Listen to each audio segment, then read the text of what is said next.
welcome everybody in this morning to the SkyPoint Get to 20K call. This will be the final call of the year. I just want to thank Stephen Yee for everything he's done and the opportunity to give back to the team at this time. My name is Brandon Kitchings. I'm Senior Vice President of Family First Life Marathon. Also, soon to be, as of this week, should be official Hall of Fame producer for 2021. I'm going to be co-hosting today along with Sandra Kehoe.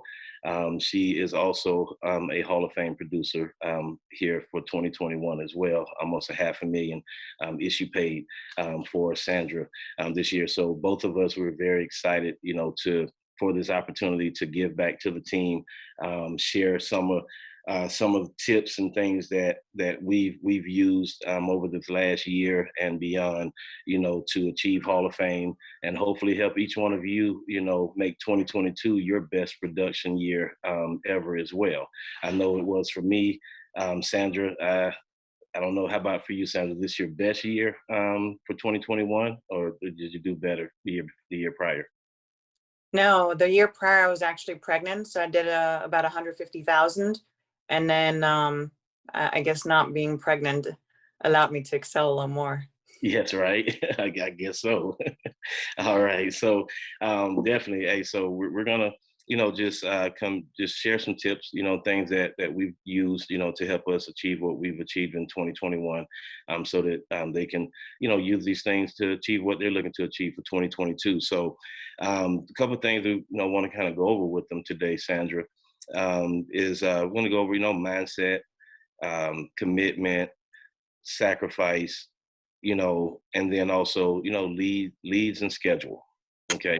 I had a chance to kind of sit down and look at, the things that really, and I talked that really allowed us to get to do what we did. And I think those were the big pieces, that we really, honed in on, to make this possible for ourselves. So just want to make sure that everyone else has the chance to, to get that same knowledge as well. So one of the biggest things for me is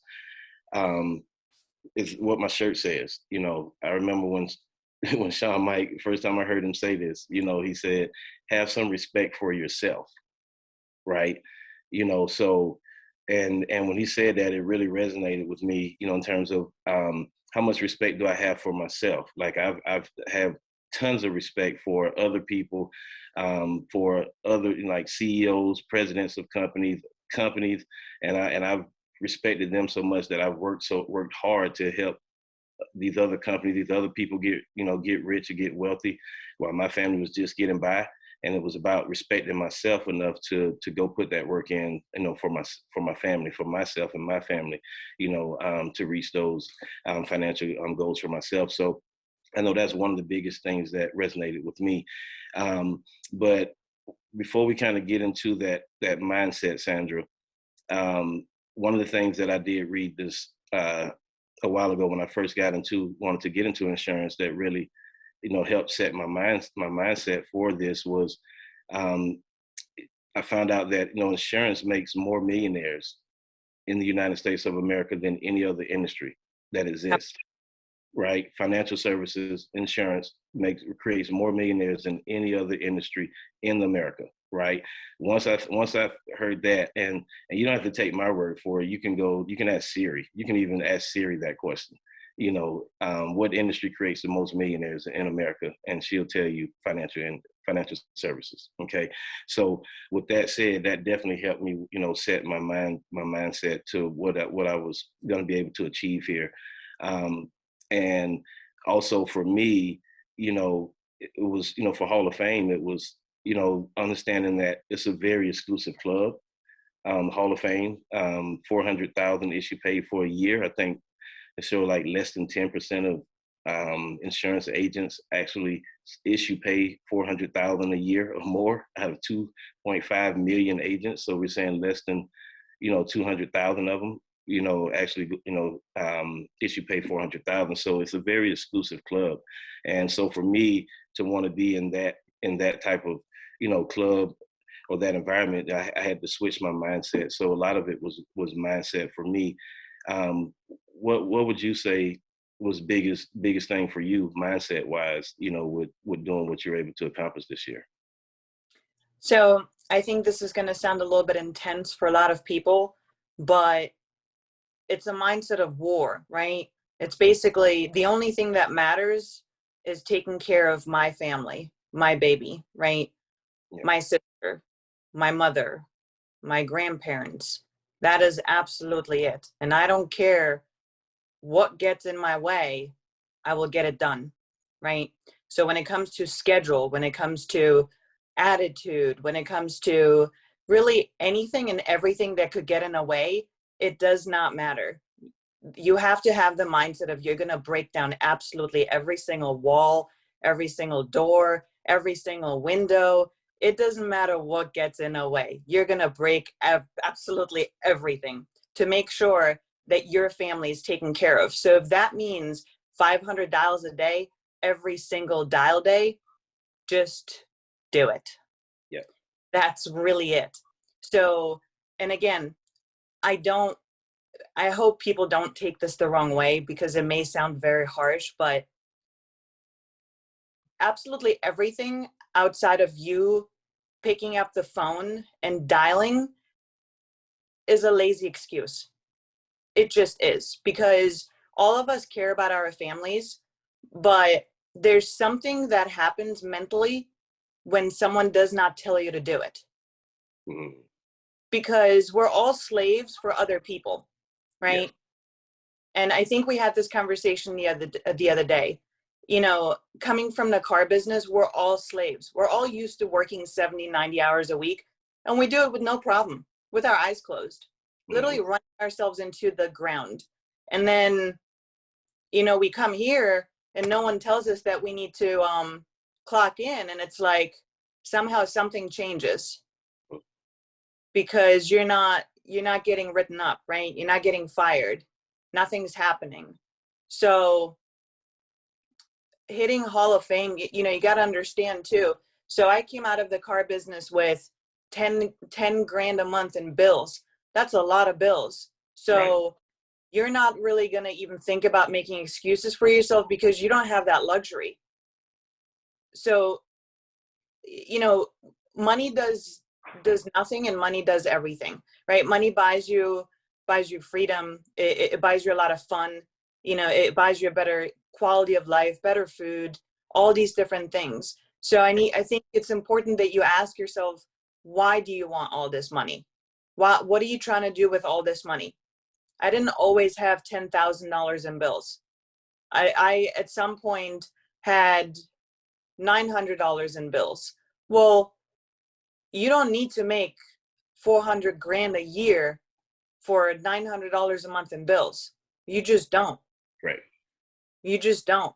You can only buy so many fun things. So I think it's just important to ask yourself what you're trying to do with that money. Are you trying to pay bills with it? Are you trying to buy yourself a nicer house, a nicer car? One thing that works really well, just raise your bills. Buy a nicer car and a nicer house. You're going to definitely go to work because you don't have a choice. You're right. Absolutely not. The math makes sense on absolutely everything as long as you put the work in. So what's my definition of putting the work in? $500 a day, every dial day, 10 to 12 hours, no excuses. And if you're doing anything less than that, you should not be surprised that you're not hitting that number, because how could you? There's a reason people make 400 grand a year. 400 grand a year is not 20 hours a week. It's just not. No. It's just not. There's a reason people get paid $9 an hour. There's a reason people get paid $30,000 a year and 40, 50, 60, 70, 80, 90, all the way up to 400,000 and making millions. Yeah. 400,000, that's a lot of work. It's a lot of work. I'm not going to lie to you and tell you that it's just a walk in the park. It's work. And it's most certainly possible, but you have to ask yourself whether you really want to do it. Because a lot of people say that they definitely want to do it. And then when it actually comes down to doing the work, they're gone. Mm. They're just gone. Mm. You don't hear from them. They somehow suddenly now had a doctor's appointment and they had to walk the dog and they had to do this and that. I didn't have that luxury. to walk my dogs. And I have 2 cute little dogs. So I didn't have that luxury because I had 10 grand in bills. That's a lot of bills. Right. That's a Right. lot. So So I'm sorry. no, so I was gonna say, so the mindset for you was definitely, based around the bills that you have on a monthly basis and making sure that you're able to fulfill that. And I would say the same thing for myself, bills, kids, a newborn. For me, I have six, 5 girls. There's always, they need something. They need Like they, stuff. they need something like all the time. And so with that being said, that was my, the driving force for my mindset was about, being able to provide, for my kids on another level than I've ever been able to provide before. Not only my kids, but my wife. My Yeah. wife has a new house that in mind that she wants, so it's on me to provide that for her, right? That's the Um, work. Correct. And so it's going to be, work that needs to be put in. So, anything else on mindset? Because I mean, you really just knocked it out the park, before we move to the next point. Anything else on mindset from you?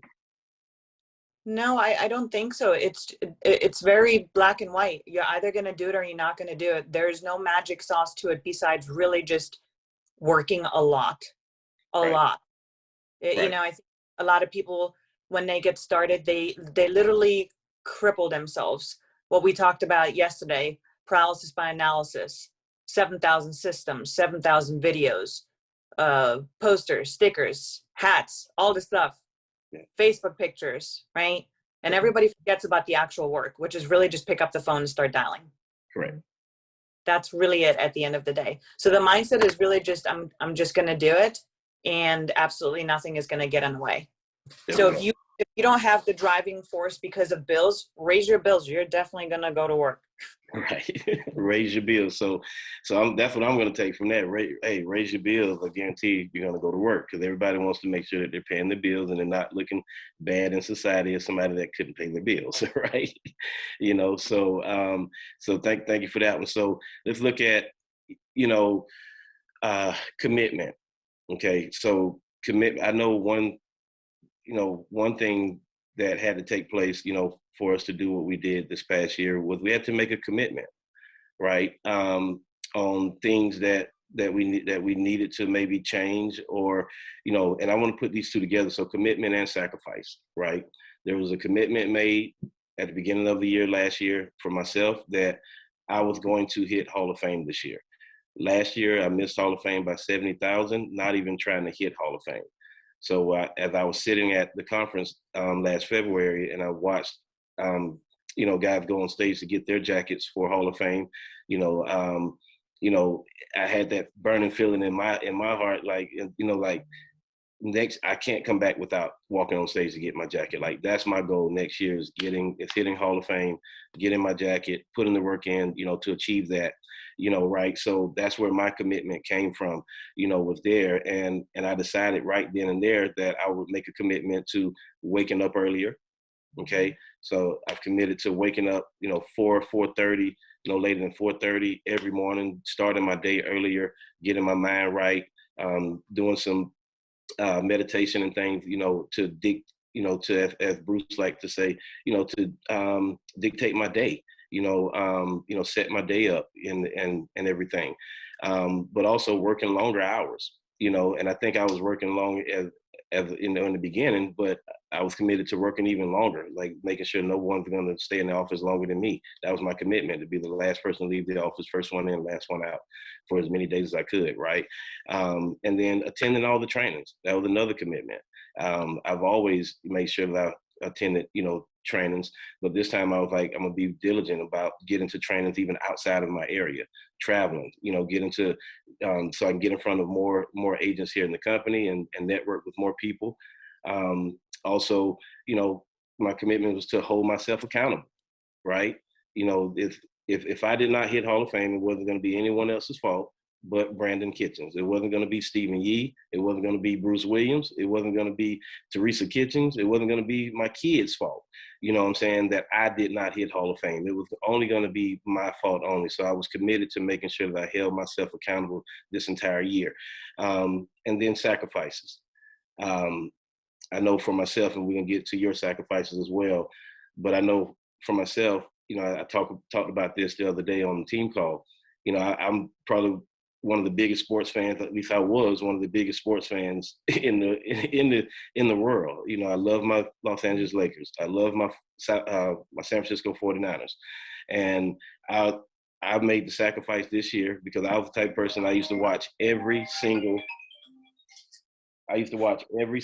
Sorry about that. I used to watch every single 49er football game from start to finish. I used to watch almost every single Los Angeles Lakers basketball game from start to finish. And I felt like if I didn't watch it, my day was off. If I didn't know what was going on with the team, right? And I had nothing to do. I didn't make any money off the Lakers. I didn't make any money off the 49ers other than a little gambling here and there. But I didn't have any stake there. So, but I was all in on trying to make sure what they were doing and letting, if they won or lost, dictate how I felt for the next day or so, right? So I had to make sacrifices to remove things out of my life that was hindering me from getting to where I wanted to get to, which was to the Hall of Fame. And one thing was watching all these games that was taking hours out of my day. You know, the other thing, you know, was sacrifices with time with my family, right? There were some sacrifices made there where I was not going to be there all the time. I was doing a lot of traveling, but I had a sit down with the family and with the kids so that they understood exactly what was going on, what the goal was for the year. And once I hit that goal, what the reward was going to be for the family, right? And so now they're looking forward, you know, to the reward of going to Disney World before a conference this year, right? That was part of the reward. Daddy hit Hall of Fame. We're going to leave early and go to conference early and go to Disney World. And have a glorious time. You know, that's going to be our Super Bowl as a family, right? Disney World. Okay.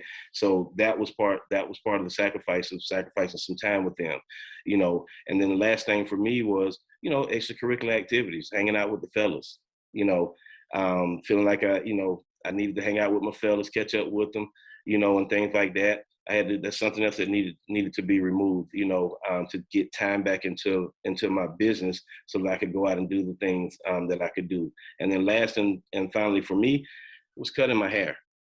Like that was a sacrifice for me. You know, I found myself 3.5 months ago, I was off the pace for Hall of Fame.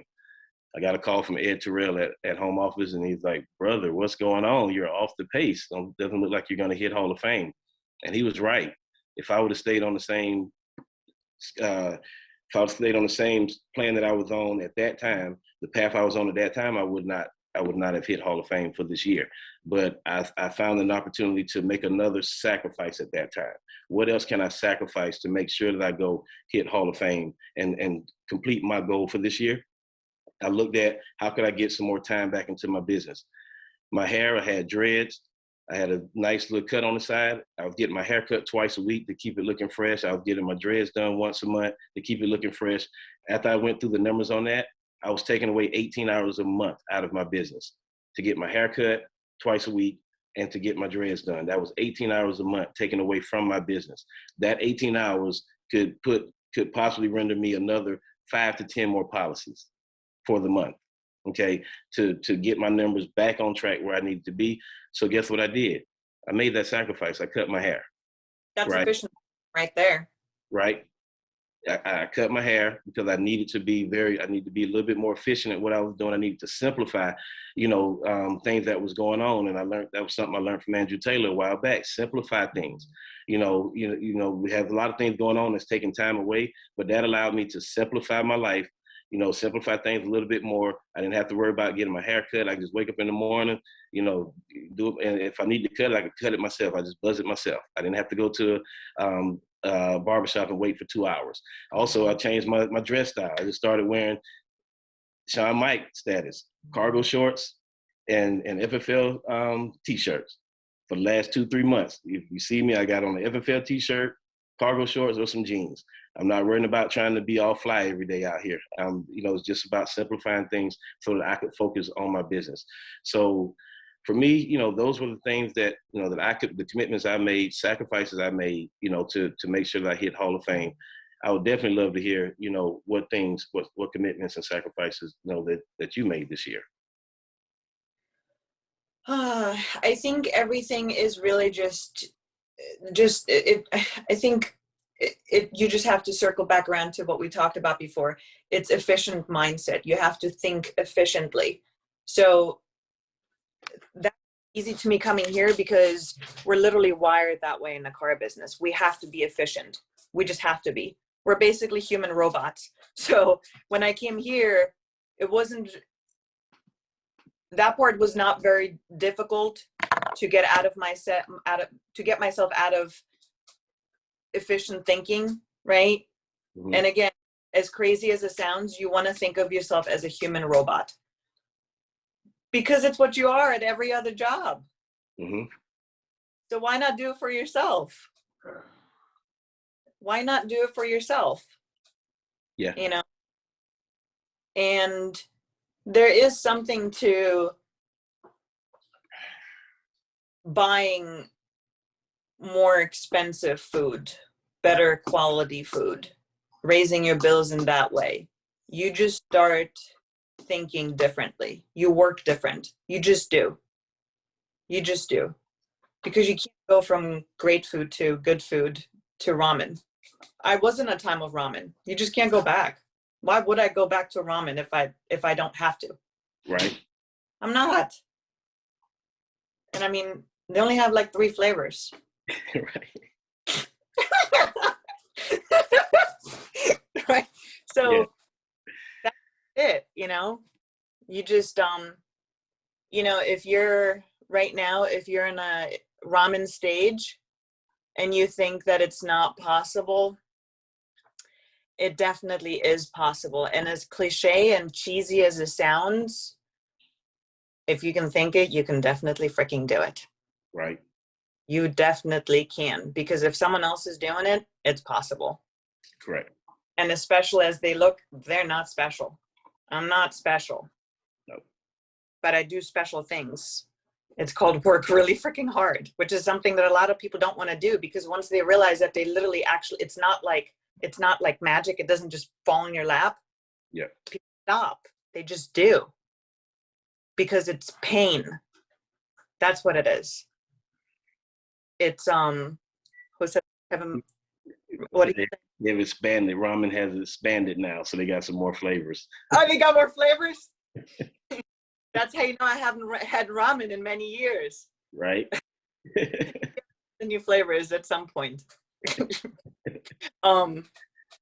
But yeah, that's really it, But I'm sure there was some, because you yourself, you're a new mom, yeah. Right? So even at the beginning of this year, you were still running at the beginning of this year, still pregnant, right? No, Adrian is 1. Okay, so you're just coming off of the pregnancy. So there was definitely sacrifices made, I'm sure, with your newborn. Yes. Back in the field when Adrian was 7 weeks old. That was tough. I mean, that was tough to just walk away from a newborn, Yeah. It's not something that I think any mother is okay with doing, but I mean, I had 10 grand in bills, Right. So really just no choice. And it was either that I was gonna walk away and go to work and take care of Adrian, or that I was gonna lose the house.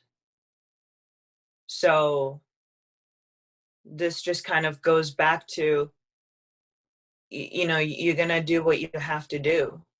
So if you're not in a mindset where you have to do it, maybe there are some things that you may want to add into your life that forces you to have to do it. Because you operate different when you don't have a choice. You do. when you don't have a choice in your mind, you operate very, very differently. You make different decisions. Correct. So walking away from Adrian, knowing that he was 6, 7 weeks old, that was tough. I mean, I remember my first day in the field, back in the field, I actually cried the first day just because it's hard for a mother to, be ripped away from her baby. That's not easy, even though it's just for a few hours. Right. And then of course, within a week or two, I got accustomed to it. But, if you're a single mom, like I am, I understand.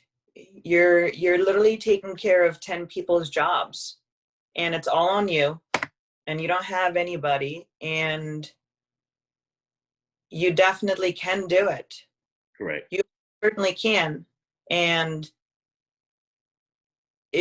sometimes people think, just because I had 10 grand in bills and I came from the car business, and I made 6 figures there, that I must have been rich and I had a whole bunch of money in my bank account. I didn't. I mean, the way you live in a car business, you just, money doesn't run out. So you just spend it like it doesn't run out, Mm-hmm. And I didn't have a whole lot of money in my bank account. I mean, I didn't, I had maybe, what was it, 13 grand? That's not a lot of money when you have 10 grand in bills. It's just not. No. It's just not. So, you can't do, you can't do a finance job pregnant because the stress levels are through the roof. You can't be a human computer pregnant. You just can't. Mm. You know what I mean? So my only other choice at that point was to take a job in a car business that was maybe going to pay half the bills. Wow. You know what I mean? So I knew, insurance, I agree with you. Millionaires are created in the insurance world. Yeah. The money definitely does not run out here. That's for sure.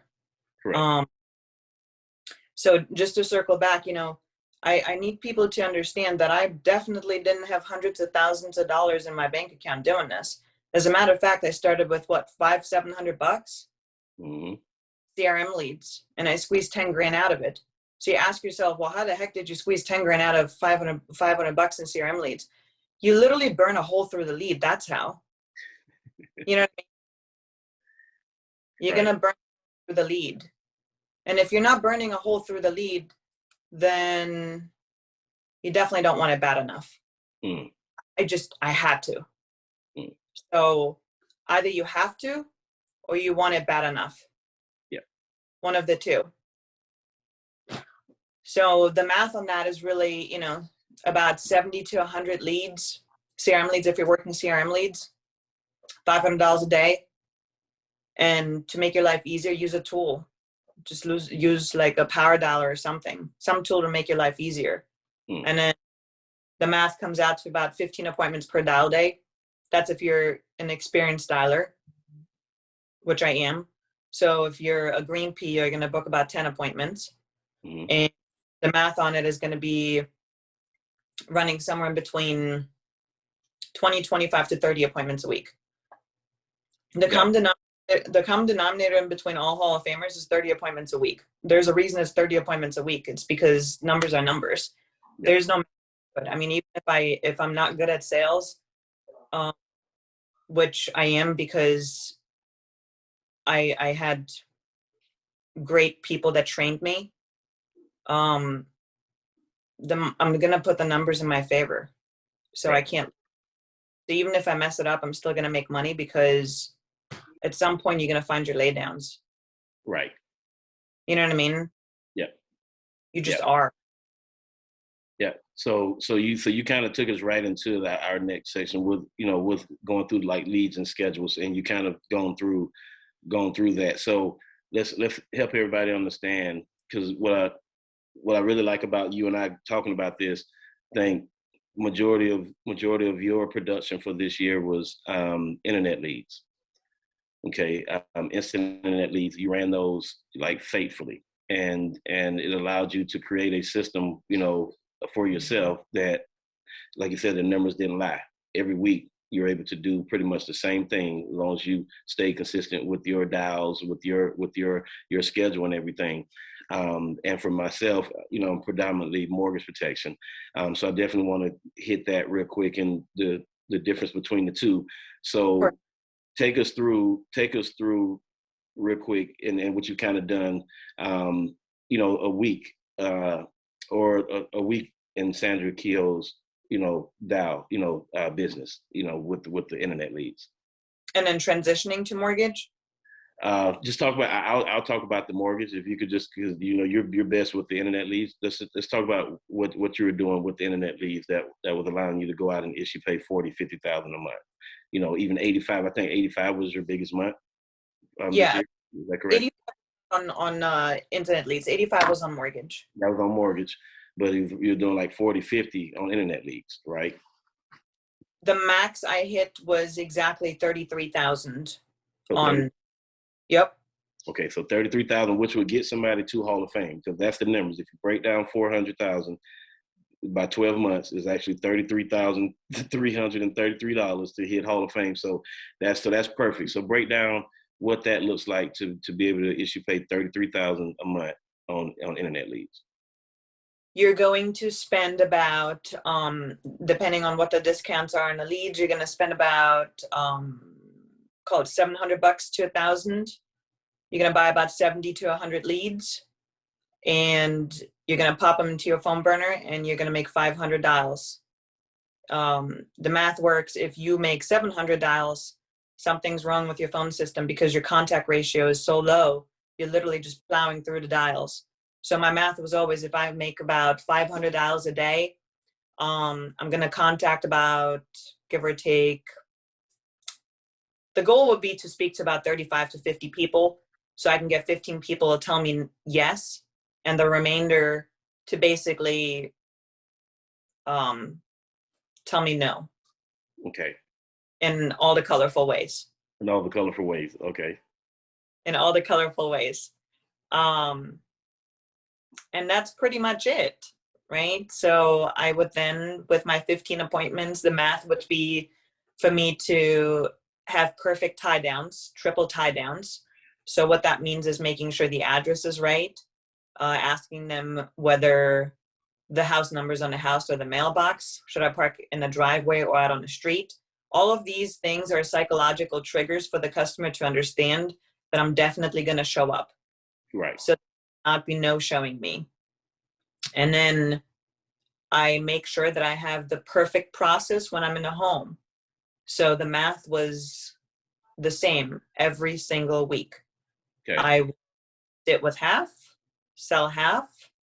I would submit anywhere in between $700 to $9,500 a week, and I would issue somewhere in between 28 to 33,000 a month.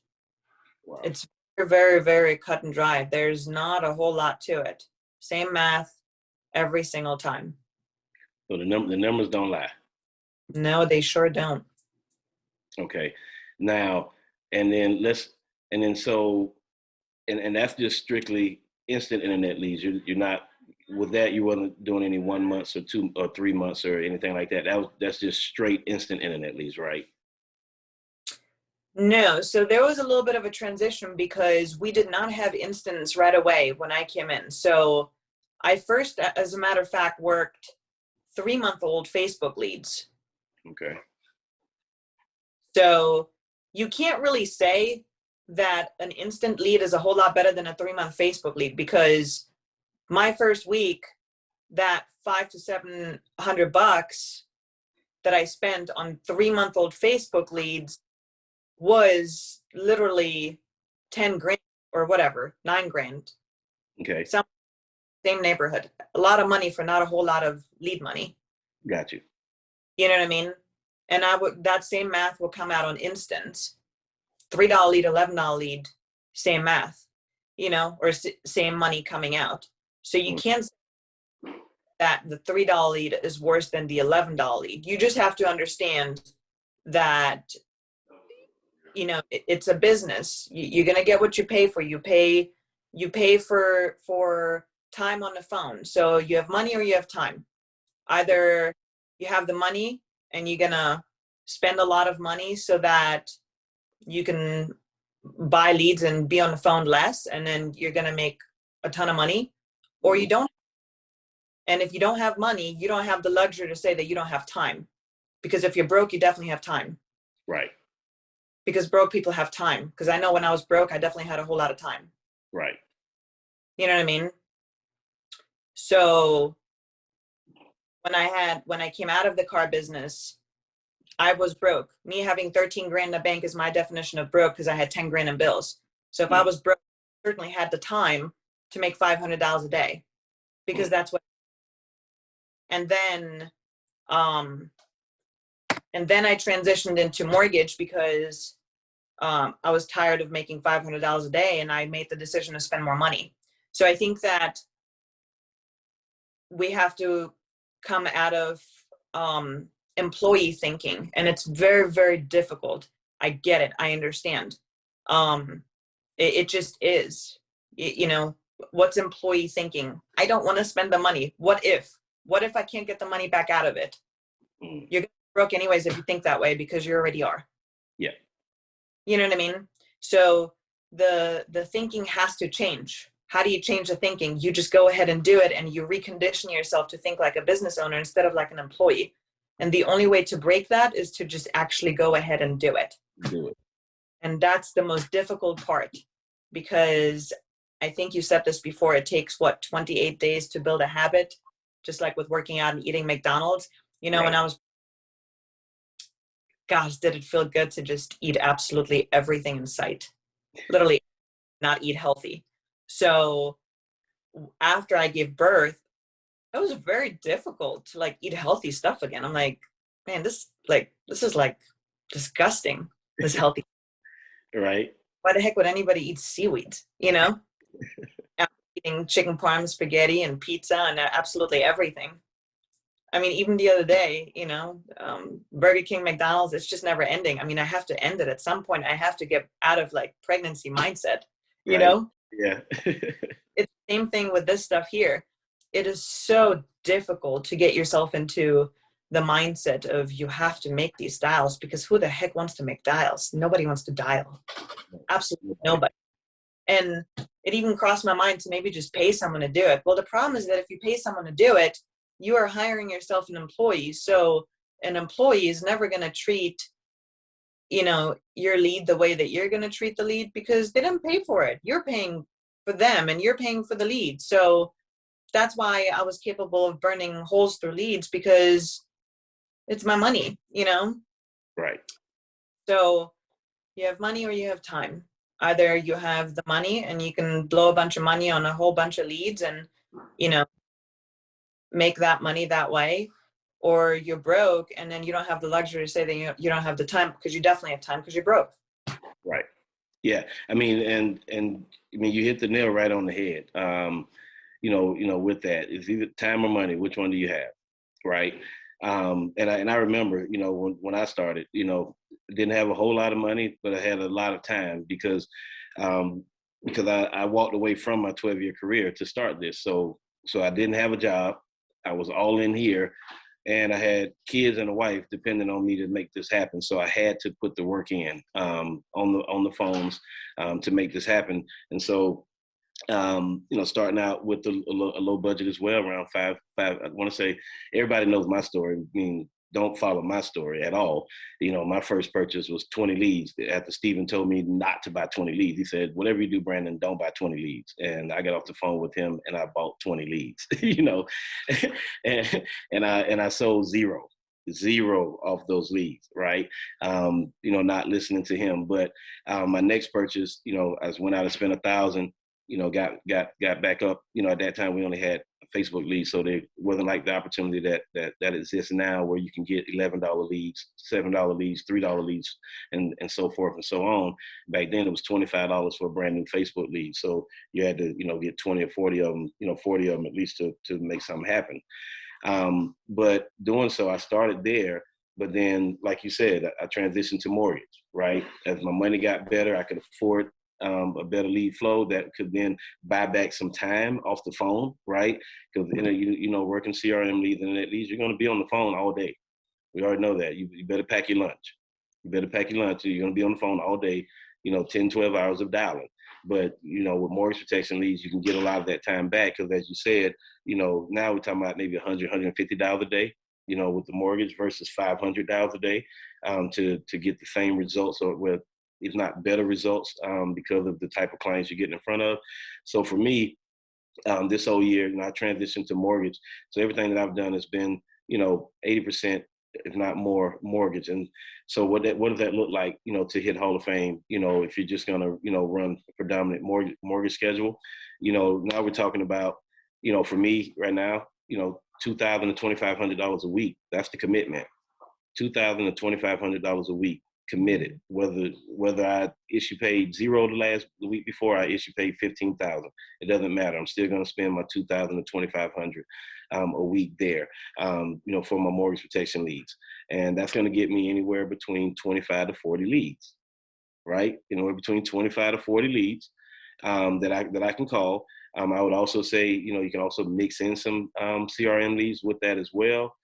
Get you another 100, 200 CRM leads to mix in to buffer your opportunities. But just on 25 to 40 mortgage protection leads a week, I know I can get at least 30 of them on the phone. If I get 40, I can get at least 30 of them on the phone, right? And if I get 30 of them on the phone, I'm going to book at least 15 plus appointments I need for the week to go out there and help them. Or for the 2 days, because I'm doing this twice a week. So 2 days to get to my 8 to 10 appointments. So if you're running in the field, you should be running 4 days a week. That's what I was running when I was strictly field. Before I made the transition to telesales a little bit over 3 months ago, it was 4 days a week in the field, dialing on Monday, running Tuesday, Wednesday, dialing on Thursday, running Friday, Saturday. Friday, the weekend is where you want to really focus in on, right? Weekend is the best time to run insurance, period, hands down. I don't care what nobody says. If you look at top producers here at Family First Life, 60, 70% of our production, if not more, comes on the weekend. Would you second that, Sandra? Absolutely. Everybody's home. Everybody's home. You have to think. So again, you have to look at the population, look at the jobs people have, the schedules people have. You're now a business owner. You're no longer an employee. So you have to think of what is the best schedule and the best practices for your business. You're targeting family schedules. Mm-hmm. You're a business owner. You no longer have the luxury to think like an employee of 9 to 5. You no longer have a 9 to 5 because you now own your own business. So if the rest of the population is working a 9 to 5, you better be there after 5, and you better be there on the weekends because they're barbecuing. Right, barbecuing. That's when they're in the best mood. They have time to take care of important things. That's a lot of with mortgage. That's when your best chance to get the husband and wife together. Right, is on the weekend. So, so definitely. So weekend is where you definitely want to, really hone your schedule. For the weekend, even Sundays, even adding Sundays in. I've ran on Sundays. I love running on Sundays. I really try to keep Sunday reserved for the family. But sometimes even my family is like, hey, Daddy, what did you do this week? You might need to run on Sunday. I'm like, yeah, thank you, baby. Let me go out there and run some business on Sunday. And because they understand, they're like, oh, Daddy didn't hit his 10K for this week. So, Daddy, you need to go work another day. I'm like, yeah, you're right, baby. Let me go out there and go work another day, right? And that's because they knew what the goal was, 10K a week, so we can get to 400, right? But that's the biggest thing, 4 days a week. Locked in, we're talking about 8 to 10 appointments a day. That's 32 to 40 appointments a week is where I like to be when I'm running. 32 to 40 appointments a week. Yes, sir. Kids watching the scoreboard, Kevin. But 32 to 40 appointments a week. Now we can legitimately go out there and sit with, if I got 32 appointments, I know I'm going to sit with at least 20 to 24 of them. I'm going to sit with at least 24 of the 32. And out of those 24, I'm going to close 12 to 15 of them. It's just the numbers are going to be there. And if you watch my numbers each week when I'm submitting 16 apps for 20,000, 22 apps for 25,000. 15 apps for 14,000. It doesn't matter. I'm always going to be my goal each week. And what I would suggest for anyone else out there is take the money out of the equation. Like if you're only here to make money, guess what? It's not going to work. I promise you. If you're only here to make money, it's not going to work, because as soon as you hit a wall, as soon as you hit a hurdle, as soon as you hit a stop or any type of adversity, you're gonna cower, you're gonna quiver, okay? Because you're only here for the money, and that's all that you care about. So for me, it's all about families, protecting families. Each week, my goal, my family knows how many families did you protect today, Dad? They're marking it down for me. Every week is 10 families per week. That's my goal. Go out and protect 10 families per week. I know if I protect 10 families, that I'm gonna submit at least 10 to 15 to 20,000. Okay, at least 10, 15, or 20,000 is going to be submitted for the week by me helping my 10 families. So that's what I would suggest for any of you that's on the call. We got to switch our thinking. Like Sandra says, we got to switch our thinking. Let's switch our thinking on what we're actually out here doing, which is protecting families. Okay, so let's get out there and protect 10 families a week, and I guarantee you your results are going to show, and you're going to be happy with what you're doing and satisfied with what you're doing as well.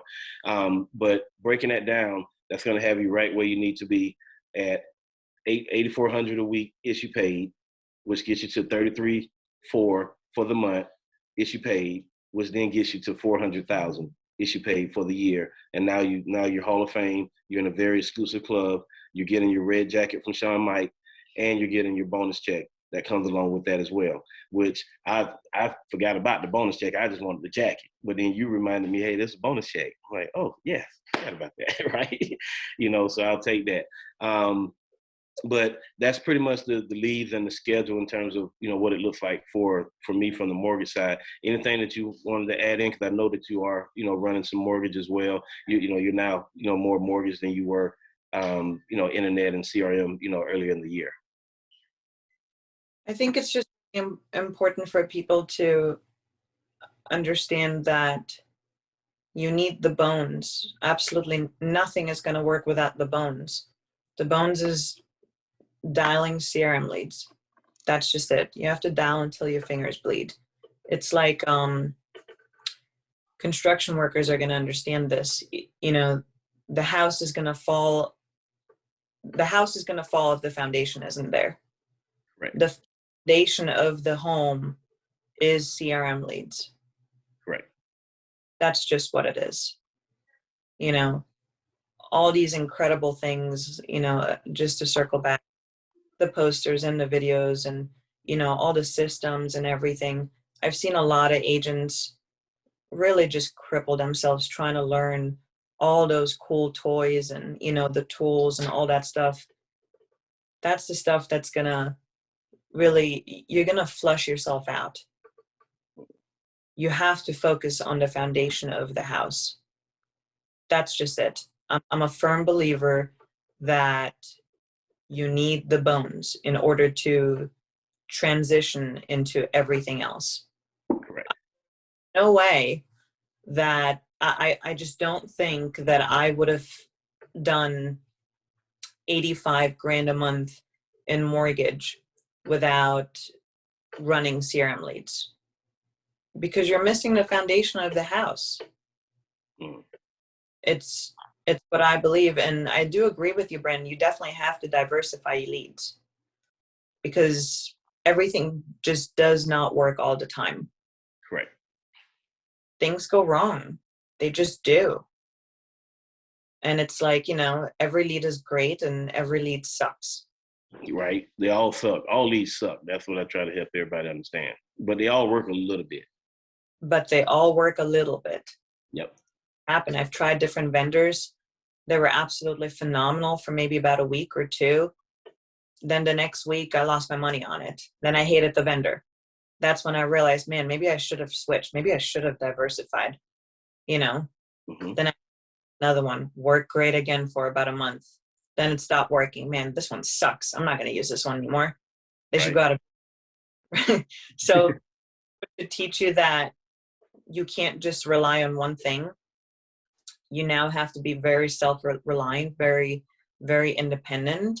Mm-hmm. That's to own your own business. So you just have to break yourself out of that employee thinking of everything will be taken care of for you, because it's not. I worked at a pizza shop when I was like 18 years old. I'm sorry, no, 16. And something about, and I think I've heard other people say this, you need the sauce, you need the pepperoni and all that stuff, but people sometimes think that the dough just magically appears. No, you have to put the flour in, and some pizza shops, they add eggs to their dough because it makes the dough sweeter, and the sugar and the salt. Everybody has their own special little recipe. All these things are very, very important.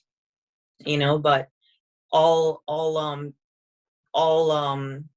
pizza shops that make their own dough, even though they might all have their own special little recipes, the dough at the end of the day needs yeast and it needs water. Right. So you need the bones and you need the foundation of the house, which is dowel until your fingers bleed and start with your CRM lead, so that way you can transition into backflips, which at this point it feels like I'm really just doing backflips, running circles, Mm-hmm. but that certainly does not happen overnight. And you're going to fool yourself if you think that it will happen overnight, because you can't be a master at something in 30 days. It's just not. No. And it's very difficult for people to understand that when they come here, because they see so many people succeed. And I'm going to ask you to remind yourself that whatever career you're coming from, you weren't as good as you are. You at some point started somewhere and you were not good at it. Right. So whatever you were good at before you came here, I'm sure that some people may have thought that there's something that's very special about you that makes you so good at what you were doing. And deep down, you knew that the only reason you were so good at it is because you worked so hard at it. Right. And if the people around you may have just applied themselves and put the work in, they would have been just as good as you are. So take that mindset from wherever you came from and apply that here. That you won't just do backflips right away, and you're not going to run circles around people right away. It's you just have to dive into this. You have to really be obsessed with it. Obsessed. Every piece of this monster machine, it's all very important. And again, there are a lot of moving parts. So remind yourself that you need the bones first. Work with the bones. Start with the foundation of the home, and then you can build around it. That's it. Man, I think that was just so, again, just hitting the nail right on the head, right to the point, like the foundation, setting that foundation right from the beginning. It's only going to allow you to build this house as big as you want to build it, right? Without it crumbling. And so I think we're going to, definitely leave off there. I don't know if there's anything else. I don't know if there's anything else that we could possibly, add to it at this time, to help anyone. But I would like to just take a moment. We have a couple minutes left, probably about a good 7 minutes. I would like to just open it up, see if anyone had any questions at this time. I hope that we were able to, answer any unanswered questions that you may have had. If you have, if your goal is to hit Hall of Fame here at Family First Life, or if your goal is just to double your production from what you did the previous year, this year, I hope that we were able to at least, answer some questions for you. So I would like to open it up, see if anyone has any questions. Please take a moment, put your question there in the chat box, and we'll answer some questions before we get out of here for today. But Sandra, just wanted to, just thank you again, also for, just making it, really just setting the tone in terms of what this thing is really about, right? But at the end of the day, it's really about getting back to the basics, getting into your CRM leads, your internet leads, the base of what we do here at Family First Life, like the leads that are provided here from within our CRM are nonetheless, if anything, the company is going to do their best job to put the best lead in front of us, right? Because everyone here makes a little bit when we make a lot, right? They make a little when we make a lot. So they're going to put the best leads in front of us to give us the best opportunity to go out and help families, and which is going to also help our family. So, and I do think that has kind of been lost a little, because if we look at the CRM, from time to time, the CRM is always, there's thousands of leads in that CRM every day, all across this country. And there's discounts going on left and right, 30% off, 40% off, 50% off discounts. There's no reason that there should be as many leads available in the CRM if we're all, taking advantage of those leads. I know every time I get leads out of there, I win. I've never purchased or invested in leads from the CRM and lost money. Have you? No. I mean, yeah, I've never lost. Maybe I've cut even. Maybe I've broken even, because like you said, not everything is going to be great. It's going to be, sometimes you get a batch where you just got some people in there that's just not ready and not serious. And then you get that good batch where everybody seems like they're ready and they're serious, but I've never lost money, there. Now, have I lost money working with leads coming from other vendors outside of Family First Life? Yes, I have. Right. So so my thing is, if we can definitely, help everyone understand, like the CRM is right there for the taking. The leads that are there, there's agents, brand new agents coming in this business every week, every day, that get their leads from the CRM, go out and put up $5,000-$10,000 in their first week.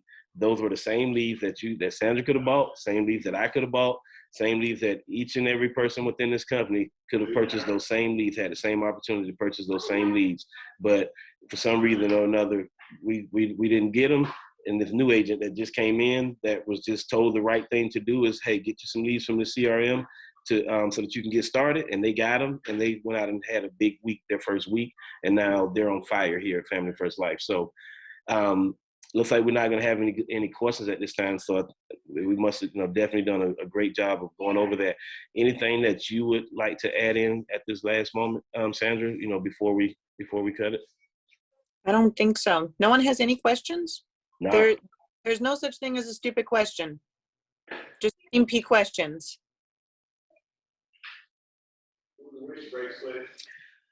Nah, hey, either we did a great job or we got about 35 people on. Okay, so Kitty, so that's a good one. So Kitty, I'm glad Kitty is on. So Kitty is one of our new agents here outside of, she's in Tennessee, and she's has kids, new mom as well, has kids. So she was wondering about your baby, who helped you. So I guess, what did you do, for your baby, for you to be able to get out and go run your business? So at the time, it was actually my ex-husband. Right now, Adrian is in daycare. So this is one of those things, nothing changes about this business just because you have kids. You're going to do the same things you're going to do just like you're at a regular job. You're going to put them in daycare, and that's just what it is.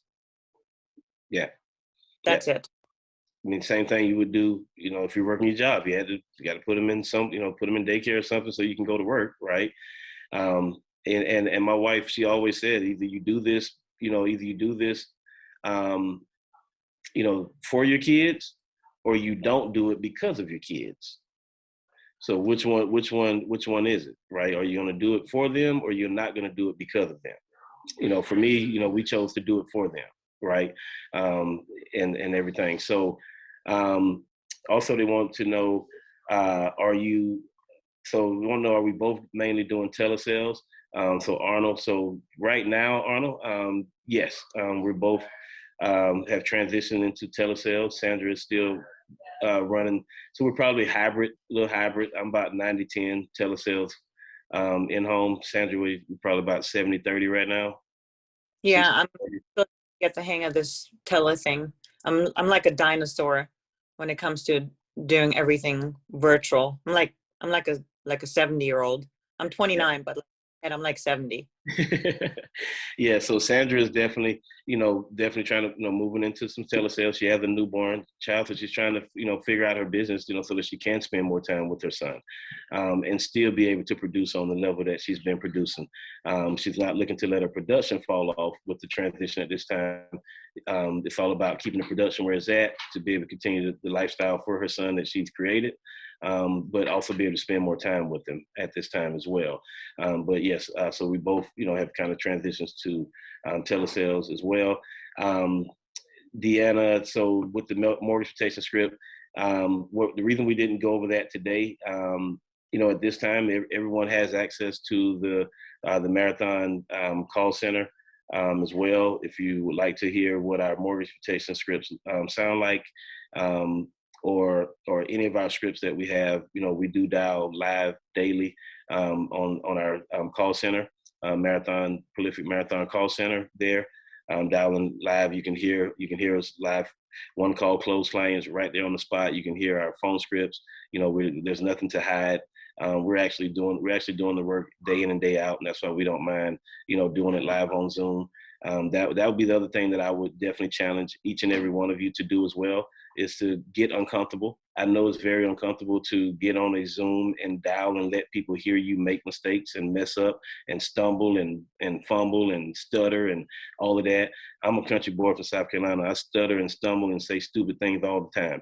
I do not care about how any of you look at me when I say things. I do this for my kids, not any of you and your approval.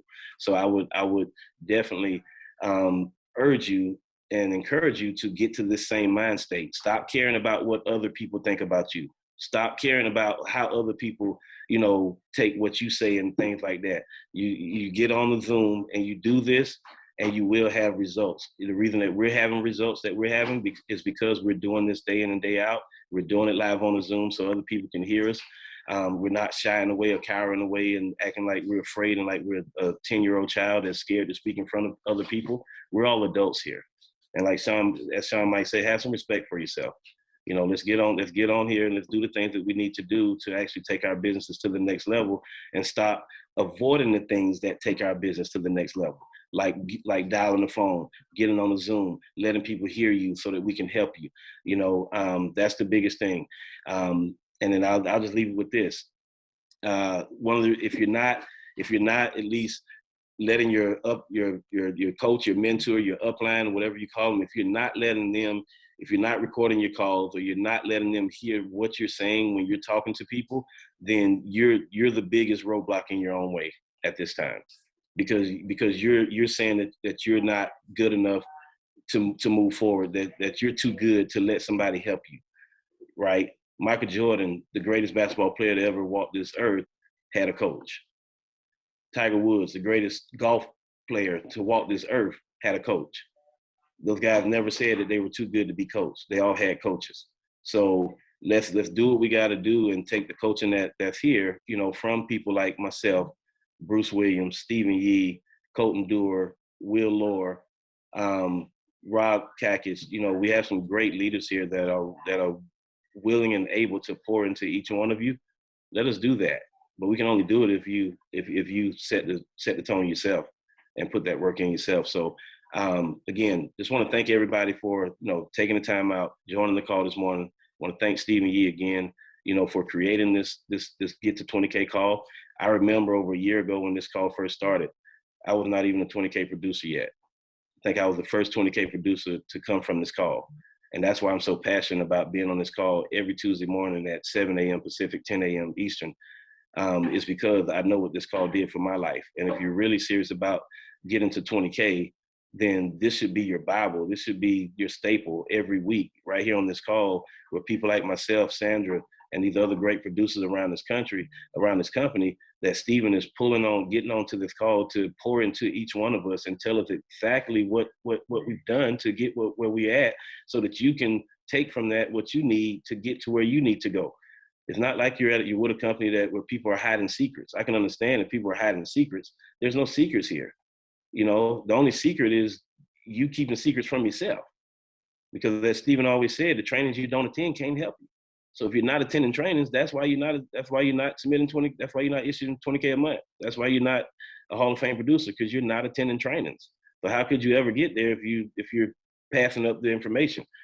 How are you going to get to heaven if you're not reading your Bible, right? If you're not reading the Bible and you're not learning the 10 Commandments and the things that God expects of us, how do you expect to get to heaven, right? So for me, Hall of Fame is FFL heaven. So I'm reading the 10 Commandments. I'm following everything that Sean Mike says that needs to be done in order for me to get to these pearly gates of getting this red jacket and a bonus check. And I'm doing the things that it takes to get there. So, and I think that, each one of us can do it. We're all human. We're all created equal. None of us are different. We're all created equal. We all put our pants on at one leg at a time. Some of us just work harder than others, right? And so all it takes to get there is just work. So let's go work. Let's go put it in. Thank y'all again. Thank you, Stephen. Appreciate you. Blessings out, to Stephen's, to the Yee family at this time. But definitely thank you for everything that you've done. Hey, let's go get it, man. SkyPoint is the high point. Let's go make it happen. 2022 is our year. The marathon continues.